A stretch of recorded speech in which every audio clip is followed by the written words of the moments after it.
Hi hello friends, I am MTM தமிழா. நம்ம பார்த்தீங்கன்னா கருப்பு படத்துக்கு போயிருக்கோம். படம் சூப்பராக இருக்குது. அதோட எஃபெக்டை நீங்களே பாருங்கள்.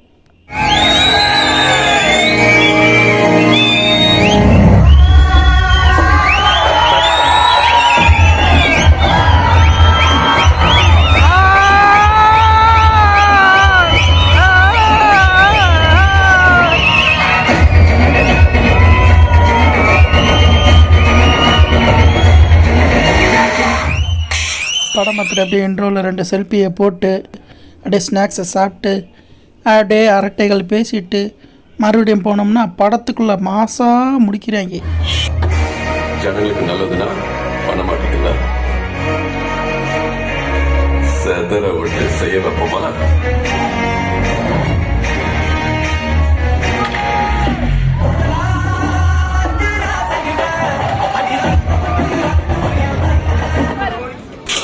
படத்தை பார்த்து முடிச்சுட்டு என்னடா இன்னும் டயருக்கான்னு தோணுச்சு.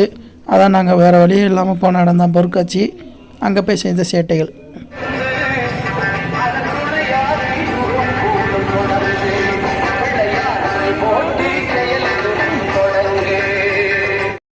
இதாங்க பேய் வீடு.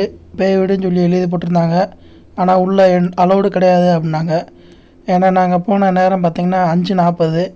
இந்நேரத்தில் எந்த ரைடுமே அலௌடு இல்லை அப்படின்றனால நாங்கள் சும்மா தாங்க சுற்றி பார்த்துக்கிட்டு இருந்தோம். இப்படி சும்மா சுற்றி பார்க்குறக்கூட 50 ரூபா கொடுத்துட்டு உள்ளே வந்தோன்னு சொல்லி அண்ணன் எடுக்க சொன்ன போட்டாக்கள் தான். இதெல்லாம் போட்டாக்கள்லாம் சுமாராக தான் இருந்துச்சு.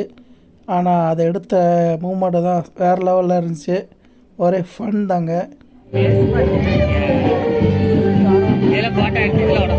யூடியூப்பில் போடுவேன்.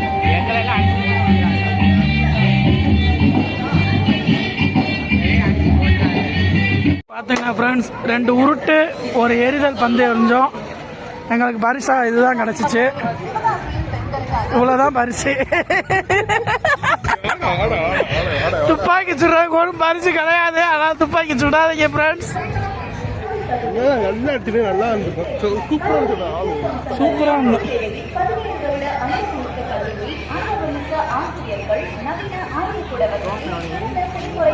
விதவிதமா ஃப்ரெண்ட்ஸ். இப்போ பார்த்தீங்கன்னா நாங்கள் மீன் பிடிக்க போகிறோம். தூண்டில் போட்டு இல்லைங்க, வளையம் போட்டு.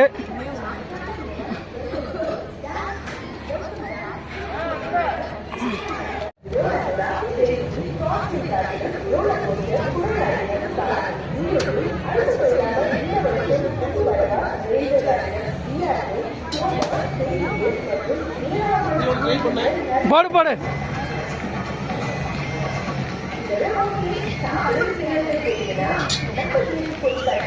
மூணு பண்றோம். இப்போ நம்ம சாப்பிட வந்திருக்குது கமாலியா. அப்படி சொல்ல மாட்டேன், அப்பன்ஸ். அப்பன்ஸு சைன் போர்டே இல்லைங்க. ஆனால் அப்பன்ஸ்னு ஆட்டோவில் எழுதி வச்சுருந்தாங்க. சிக்கன் பிரியாணி, பரோட்டா பரோட்டா சாப்பிட்டு முடிச்சுட்டு டயத்தை பார்த்தோம். நைட்டு 9:30 ஆயிடுச்சு. சரி, சண்டே ஒரு வழியாக முடிஞ்சு எல்லோரும் வீட்டுக்கு போவோம் அப்படின்னு சொல்லிட்டு டாட்டா பாய் பாய் சொல்லிட்டு வீட்டுக்கு போயிட்டோம். என்ன ஒரு ஆளுக்கு 1500 ரூபா செலவு, அவ்வளோதான்.